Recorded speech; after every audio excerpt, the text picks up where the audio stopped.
दोस्तों, हमने देश में हो रहे कई सारे कांड के खुलासे तो किए हैं, मगर आज हम आपके सामने हाल ही में हुए दुनिया के बहुत अमीर सिंगर के सबसे बड़े सेक्स स्कैंडल का खुलासा करेंगे। अब जरा सोचिए, अगर आपको अमेरिका के मशहूर रैपर डीडी की वाइट पार्टी में बुलाया गया हो तो हे आओ यारो, आज तो खूब मजा करेंगे।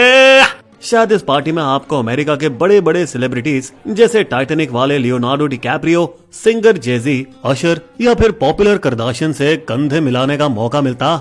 लेकिन असली खेल तो पार्टी के बाद शुरू होता है दोस्तों, यानी आफ्टर पार्टी में, जहां पर फ्रीक ऑफ कांड होता है। यानी जहां मेन होस्ट द्वारा चुने गए गेस्ट लड़कों और लड़कियों को नशीले पदार्थ दिए जाते हैं और उनका भयानक यौन शोषण किया जाता है। ये सब होता था डीडी के मियामी, हैम्पटन्स और एलए में उसके आलिशान महलों की कड़ी सुरक्षा वाले प्राइवेट कमरों के पीछे। इन फ्रीक ऑफ्स में डीडी हमेशा खूबसूरत हसीनाओं से घिरा रहता था, जो ये सोचकर आती थी कि शायद यहाँ उनके लिए शो बिजनेस के दरवाजे खुल जाएं, जिसके लिए वो कोई भी हद पार करने को तैयार रहती थी। इतना कि वे जबरदस्ती की छेड़छाड़ का विरोध तक नहीं करती, ना ही कभी सवाल उठाने की हिमाकत, फिर भले ही उन्हें किसी अजनबी की बाहों में धकेल दिया जाता हो। ये कौन है? आज रात का तुम्हारा टॉय बॉय, और कौन? और डीडी खुद मस्त सोफे पर बढ़िया एंगल पर बैठकर हर एक्शन को मजे से देखता था। उसका पसंदीदा तकिया हमेशा उसके पास रहता। चला चला शुरू हो जाओ, थोड़ा जलवा दिखाओ यारो। उसकी पसंदीदा जगह थी एक बड़ी सी दीवार, जिसमें रखी थी हजारों तेल की बोतलें। अरे जैक, जरा एक तेल की बोतल उठा ला तो और डाल दे इन दोनों के ऊपर। उस समय तक उस लड़की की पलकें भारी हो चुकी थी और थरथरा रही थी जब उसे तेल में भिगोया जा रहा था। वो जैसे किसी ट्रांस में चली गई थी। मुझे क्या हो रहा है? मैं मर तो नहीं रही? मानिए लगभग बेहोशी थी जब तक डीडी की घिनौनी फैंटेसी चल रही थी, क्योंकि उस बेचारे को पता नहीं था कि जिस सिगरेट को उसने मजे से फूका था, डीडी ने उसमें एक बेहोशी की दवा मिला रखी थी, जिसका असर घिराता गया जैसे जैसे रात बढ़ती गई। ये मिक्सचर इतना ताकतवर था कि अगली सुबह जब लड़की की आंखें खुली तो वो आधी बेहोश और आधी थकान भरी हालत में थी। उसकी स्थिति ऐसी थी कि उसे होश में लाने के लिए ग्लूकोज तक चढ़ाना पड़ा। ये फ्रीक ऑफ्स सिर्फ औरतों तक सीमित नहीं थे, मर्द और कई बार बहुत सारे लोग भी इसमें शामिल होते थे।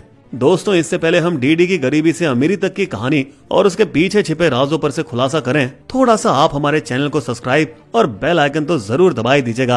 अब चलिए आइए हार्लेम, न्यूयॉर्क 1970 के दशक में। यहीं डीडी पैदा हुआ था और यहीं उसके पिता की भी हत्या हुई थी जब वो सिर्फ 3 साल का था। उसकी माँ जेनिस, जो एक मॉडल और टीचर असिस्टेंट थी, उसी ने अकेले डीडी और उसकी बहन को पाला पोसा। और फिर जैसे अमेरिका में टीनेजर्स अक्सर करते हैं, डीडी अखबार बांटता, गैस स्टेशन पर काम करता और उसने होटल में वेटरिंग भी की। फिर फुटबॉल की सबसे बड़ी लीग में खेलने का सपना देखते हुए उसने Mount Saint Michael Academy join की। लेकिन यहाँ उसकी किस्मत ने ऐसी लात मारी कि वो पहुंच गया हार्वर्ड यूनिवर्सिटी वॉशिंगटन में, लगभग उसी दौर में जब भारतीय मूल की कमला हैरिस भी वहाँ पढ़ रही थी, जहाँ वो दिन भर मेहनत से पढ़ाई तो करता, पर उसका मन तो रात में हिप हॉप कल्चर और उसकी चमक धमक में ही लगा रहता। और डीडी की सबसे बड़ी ख्वाहिश थी न्यूयॉर्क में एंड्रे हैरल के अपटाउन रिकॉर्ड्स में काम करना, जो 90 के दशक में अमेरिका की सबसे बड़ी म्यूजिक कंपनियों में से एक थी।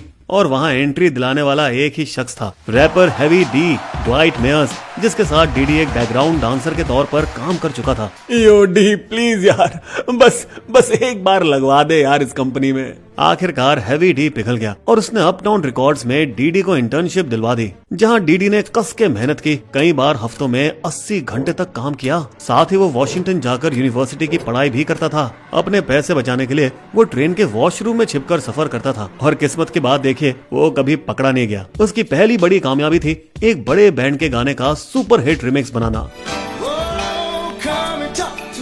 ये देखकर उसका बॉस आंद्रे इतना इम्प्रेस हुआ कि उसने डीडी को 1991 में सीधा एग्जीक्यूटिव बना दिया। अब डीडी की नजर पड़ी ब्रुकलिन के एक रैपर बिगी स्मॉल्स पर, द नोटोरियस बिग, जो आगे चलकर हिप हॉप के सबसे बड़े बादशाहों में से एक बने। पर शायद अब यहाँ सक्सेस डीडी के सिर पर चढ़ गई थी और डीडी अपने आप को अपने बॉस से भी बड़ा समझने लगा। डीडी तू हद पार कर रहा है, जरूरत से ज्यादा नहीं उड़ रहा तू।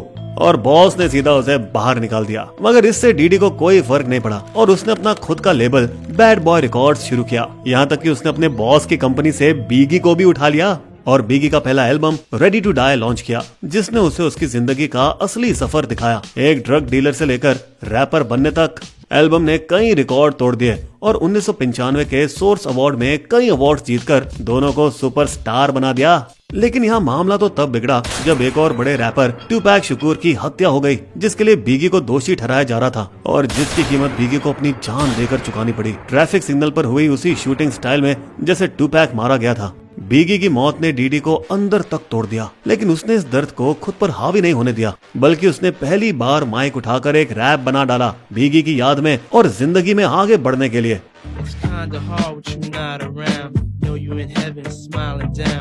और हैरानी की बात है कि इस रैप ने सारे रिकॉर्ड तोड़ डाले और डीडी का ये सॉन्ग बिलबोर्ड चार्ट पर नंबर 1 से शुरुआत करने वाला इतिहास का पहला रैप गाना बन गया।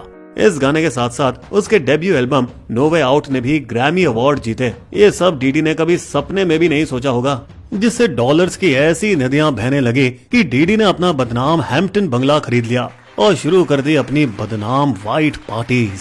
दोस्तों, यहाँ डीडी सिर्फ म्यूजिक तक नहीं रुका, वो और भी चीजों में हाथ डालने लगा, फिल्मों से लेकर एमटीवी पर एक शो प्रोड्यूस करने तक, जहाँ उसने कुछ ऐसे बैंड बनाए जो उस समय मशहूर हुए थे। फिर उसने फ्रेंच वोडका ब्रांड सिरोक का प्रमोशन किया, जिसकी सेल्स आसमान छू गई और उसने सालों तक हर साल 60 मिलियन कमाए।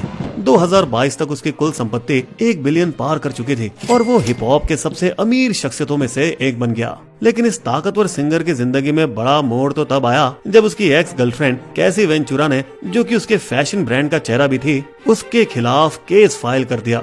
डीडी ने 10 साल तक मेरा शोषण किया। मामले को दबाने के लिए डीडी ने कैसी को मोटी रकम दी और केस को एक ही दिन में कोर्ट के बाहर सुलटा लिया, क्योंकि डीडी को पता था कि आरोप सही थे। और बाद में न्यूज चैनल CNN ने 2016 की एक सीसीटीवी फुटेज भी जारी कर दी, जिसमें डीडी लॉस एंजलिस के एक होटल में कैसी पर हमला करते नजर आ रहा था। 10 साल पहले तो डीडी को ये लग रहा था कि उसने सिक्योरिटी अफसरों को घूस देकर मामला रफा दफा कर दिया, पर ऐसा कुछ हुआ नहीं था। और कुछ ही दिनों में एक नाबालिग और पूर्व मॉडल क्रिस्टल मैकेनी ने भी उस पर यौन शोषण के आरोप लगाए। अब तो यहाँ music producer Rodney Jones Junior जैसे मर्द पीड़ितों ने भी सामने आकर दावा किया कि उनके पास वीडियो सबूत है जिसमें डीडी उन्हें जबरन किसी और आदमी की तरफ धकेल रहा है। जिसके एक महीने बाद 2024 में अमेरिकी पुलिस ने उसके LA और मायामी वाले बंगले पर छापा मारा। छापे के दौरान एजेंट्स को गैर कानूनी नशीले पदार्थ, सीरियल नंबर मिटाई गई गन्स और अश्लील वीडियो से भरी हार्ड ड्राइव मिली। उस समय डीडी वहाँ मौजूद नहीं था, बल्कि जैसे वह परिवार के साथ छुट्टियों के लिए बहामास जाने वाला था, पुलिस ने उसे तुरंत रोक लिया, मगर गिरफ्तार नहीं किया। अब महीनों तक गवाहों और पीड़ितों से पूछताछ करने के बाद और डीडी के फ्रीक ऑफ पार्टियों वाले प्राइवेट रूम्स की फुटेज की जांच करने के बाद डीडी के खिलाफ पक्के सबूत तैयार हो चुके थे और उसे मैनहट्टन के एक होटल से गिरफ्तार कर लिया गया पूरे 6 महीने बाद, और उसे ब्रुकलिन के मेट्रोपॉलिटन डिटेंशन सेंटर की सलाखों के पीछे डाल दिया गया, जहां वो अब भी बंद है।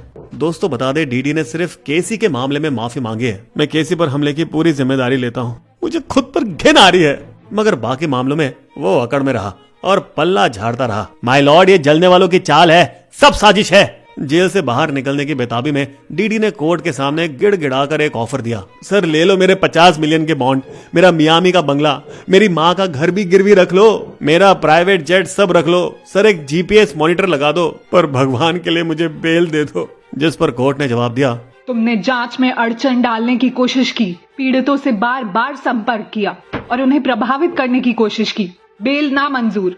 अब ब्रांड्स के लिए डीडी एक तकलीफ बन चुका था और उन्होंने उसे किसी गर्म आलू की तरह फेंक दिया। OTT हुलू ने उस पर बन रही रियलिटी सीरीज को भी रद्द कर दिया, जो अभी बनना शुरू ही हुई थी। वहीं पीड़ितों के वकीलों द्वारा सेट किए गए हॉटलाइन नंबर पर 3000 से भी ज्यादा लोगों ने कॉल किए और डीडी जैसे हरामी के खिलाफ 120 मुकदमे दर्ज कराए गए। दोस्तों, मई 2025 में जज अरुण सुब्रमण्यम की बेंच पर डीडी का मुकदमा चलेगा, जहाँ उसकी और भी काली करतूतों का पर्दाफाश होगा।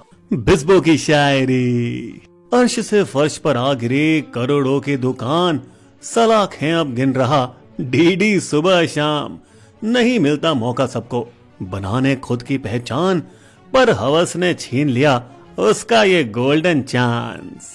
हमारे वीडियो कंटेंट के सोर्सेस आपको डिस्क्रिप्शन में मिल जाएंगे।